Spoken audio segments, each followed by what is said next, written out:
बिहार के राज्यपाल राजेंद्र विश्वनाथ आर्लेकर समस्तीपुर पहुंचे, जहां उन्होंने डॉक्टर राजेंद्र प्रसाद केंद्रीय कृषि विश्वविद्यालय पूसा स्थित विद्याप्ति सभागार में मशरूम उत्पादन एवं प्रसंस्करण प्रशिक्षण कार्यक्रम में शिरकत किया। प्रशिक्षण कार्यक्रम में मुख्य अतिथि के रूप में पहुंचे राज्यपाल राजेंद्र विश्वनाथ आर्लेकर ने दीप प्रज्वलित कर कार्यक्रम का उद्घाटन किया। इस दौरान केंद्रीय कृषि विश्वविद्यालय के कुलपति डॉक्टर PS पांडे ने शॉल एवं विश्वविद्यालय उत्पाद देकर सम्मानित किया। आपको बताते चलें कि डॉक्टर राजेंद्र प्रसाद केंद्रीय कृषि विश्वविद्यालय में बड़ी संख्या में गोवा से आए किसानों को मशरूम का प्रशिक्षण दिया जा रहा है। इस मौके पर राज्यपाल राजेंद्र विश्वनाथ आर्लेकर ने कहा कि नेचुरल फार्मिंग आज के समय की मांग है। बिहार में नेचुरल फार्मिंग की असीम संभावनाएं हैं। हम चाहते हैं कि केमिकल फर्टिलाइजेशन की जगह प्राकृतिक खेती करने की जरूरत है। इससे खेतों की उर्वरकता बरकरार रहती है और बढ़ती भी है। मुझे लगता है कि धीरे धीरे बिहार के किसान भाइयों को इसे अपनाने की जरूरत है और यह संभव भी है। उन्होंने कहा कि गोवा पर्यटक स्थल के रूप में जाना जाता है, लेकिन वह चाहते हैं कि डॉक्टर राजेंद्र प्रसाद केंद्रीय कृषि विश्वविद्यालय का जो ज्ञान है वह गोवा तक पहुंचे, गोवा के लोगों को इसका लाभ मिले, देश के दूसरे प्रदेशों की विशेषता भी गोवा तक पहुंचे। इसके लिए डॉक्टर राजेंद्र प्रसाद केंद्रीय कृषि विश्वविद्यालय के द्वारा काफी अच्छी पहल की गई है कि वह मशरूम की खेती को बढ़ावा देने के लिए वहां के किसानों को बुलाकर प्रशिक्षण दिया जा रहा है, जिससे गोवा मशरूम उत्पादन में आत्मनिर्भर बन सके। कार्यक्रम के बाद राज्यपाल गोवा से मशरूम का प्रशिक्षण प्राप्त करने आए प्रशिक्षु से मुलाकात की और उनसे प्रशिक्षण के बाद अपने प्रदेश में न सिर्फ मशरूम उत्पादन करने बल्कि वहां के अन्य किसानों को भी प्रशिक्षित कर उन्हें प्रेरित करने की सलाह दिया। समस्तीपुर से अफरोज आलम की रिपोर्ट। आपके लिए वहां प्रशिक्षण के व्यवस्था कर देंगे। मुझे लगता है दयाराम जी यहाँ से गए थे, कहाँ है? यस, अभी यहीं पर है। वहां वो गोवा में गए, 2-3 दिन वहां वो रुके। वहां उन्होंने देखा पूरा परिसर। मैं एक छोटा सा एग्रीकल्चर स्कूल चला रहा हूँ वहां गोवा में, यही इसी जगह पर। उन्होंने वो पूरा परिसर देखा तो उनको लगा कि इसमें संभावनाएं हैं कि हम यहाँ प्रशिक्षण शुरू कर दें, यहाँ वहां के लोगों को प्रशिक्षित करें जो वहां मशरूम का उत्पादन कर सकेंगे। आज की तारीख में वह इंस्टीट्यूट बहुत ही अच्छे ढंग से चल रहा है, ऐसा नहीं है, लेकिन इसमें संभावनाएं हैं, कर सकते हैं। ऐसा उन्होंने जब मुझे कहा तो मुझे लगा कि हम कर सकते हैं। और माननीय कुलपति जी ने मुझे तो आश्वस्त कर दिया कि आप चिंता मत करिए, आप वहां से सिर्फ उन लोगों को यहां भेजेंगे, बाकी पूरी व्यवस्था हम करेंगे। और मैं आज देख रहा हूं इनसे फोन पर बात भी होती है हर रोज। मैं पटना में हूं, ये यहाँ है पूसा में, और वो बताते हैं कि बहुत अच्छे ढंग से यहाँ प्रशिक्षण चल रहा है। और इस प्रशिक्षण के माध्यम से जब आपके आशीर्वाद से जब ये प्रशिक्षार्थी गोवा में जाएंगे तो वहां कुछ ना कुछ शुरू करेंगे। जैसे कि कुलपति जी ने अभी उल्लेख किया कि FPOs बन सकते हैं, फार्मर्स प्रोड्यूसर्स ऑर्गेनाइजेशंस।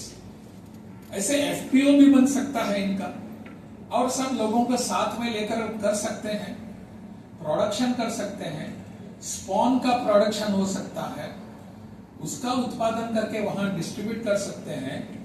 ये अभी यहाँ आए हैं, यहाँ ट्रेनिंग लेकर जाएंगे। अभी आप सब मास्टर ट्रेनर्स बन जाएंगे, दूसरों को ट्रेनिंग आप दे सकेंगे, और आप इतना अच्छा वहां नाम कमाएंगे कि अरे इतना अच्छा हमको प्रशिक्षण दे रही है, कहां से शिक्षित होकर आए हैं। बहुत ही गर्व से वो कहेंगे कि doctor Rajendra Prasad agriculture university Pusa से हम प्रशिक्षित होकर आए हैं। हमारे इस विश्वविद्यालय के लिए गर्व की बात है। गोवा जैसे सुदूर और छोटे से प्रदेश में जाकर राजेंद्र प्रसाद यूनिवर्सिटी का नाम वहां आ जाएगा। मुझे और एक बात उन्होंने आश्वासन दिया है कि वहां हम एक अच्छा केंद्र सेंटर शुरू करेंगे, जिसके माध्यम से पूरे गोवा को हम कैटर कर सकते हैं, गोवा के लिए सब लोगों के लिए ट्रेनिंग भी दे सकते हैं, वहां उत्पादन भी कर सकते हैं। ऐसे होने से पूरे देश भर में अपने मशरूम की जो आवश्यकता है वो उसकी पूर्तता हो जा सकती है। मैं यहां आने से पहले मैंने कहा कि हिमाचल में था तो मुझे लगता था कि वहां सोलन में जो केंद्र है वो सोलन ही वहां पूरे देश भर का सबसे बड़ा मशरूम उत्पादन केंद्र है, ऐसा मुझे वहां बैठकर लगता था। लेकिन जब मैं यहां आ गया तो माननीय कुलपति जी ने मुझे बताया कि सबसे बड़ा केंद्र पूसा में है, राजेंद्र प्रसाद है। मुझे और भी गर्व की बात है ये, मैं यहाँ का राज्यपाल हूं, मैं अभी तो बिहारी ही हूं, तो मेरे लिए है ये मेरी यूनिवर्सिटी। तो मुझे लगता है कि मुझे गर्व है कि मेरे प्रदेश का एक प्रदेश की एक यूनिवर्सिटी, एक विश्वविद्यालय पूरे देश भर में प्रसिद्ध है और सबसे ज्यादा प्रोडक्शन यहीं से होता है। हम पूरे देश के लिए मार्गदर्शन कर सकते हैं, पूरे देश के लिए। तो इसको ध्यान में रखकर हमने यहाँ और दयाराम जी से उन्होंने जो मुझे मार्गदर्शन किया उनका मैं बहुत आभारी हूँ, उनका अभिनंदन भी करता हूँ कि उन्होंने जिस ढंग से मुझे बताया, मुझे लगा कि यहाँ के गोवा से लोग यहाँ आकर प्रशिक्षित हो सकते हैं। ऐसे बहुत सारे बातें हो सकती है। राजेंद्र प्रसाद विश्वविद्यालय केवल इसके लिए ही जाना जाता है ऐसा नहीं, अनेक प्रकार के यहाँ उत्पादन होते हैं। पिछली बार जब मैं यहाँ आया था मुझे लीची का शहद दिखाया था और उसके पोस्टर का मैंने अनावरण भी किया था, विमोचन भी किया था। वो लीची का शहद और क्या शहद था, सहजन का था। बहुत सारे ऐसे उन्होंने उत्पाद मुझे दिखाए यहाँ बाहर से जाकर ही। तो मुझे लगा कि अपना यह राजेंद्र प्रसाद विश्वविद्यालय पूरे देश के लिए मार्गदर्शक विश्वविद्यालय बन सकता है, केवल मशरूम के लिए नहीं, बाकी सब उत्पादों के लिए। अनेक यहाँ की जो गतिविधियां देखकर मुझे लगा कि जैसे उन्होंने कहा, अभी कितने प्रदेशों से आपका संपर्क है? 27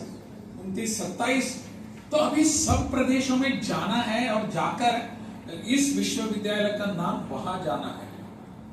और आप, मेरी इसमें कोई मुझे शक नहीं है, आप इसके लिए पूरी तरह कार्यरत है, प्रयासरत है।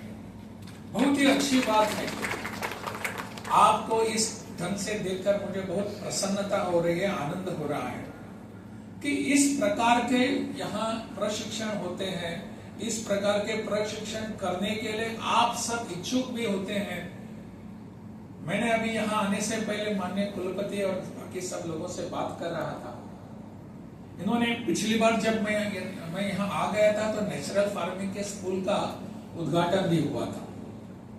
आज की तारीख में नेचुरल फार्मिंग, प्राकृतिक खेती, अगर गोवा की भाषा में मैं कहूं तो नैसर्गिक खेती, जिसमें केमिकल फर्टिलाइजर्स का उपयोग नहीं करना, इसके लिए कितनी बड़ी मात्रा में हम कर सकते हैं।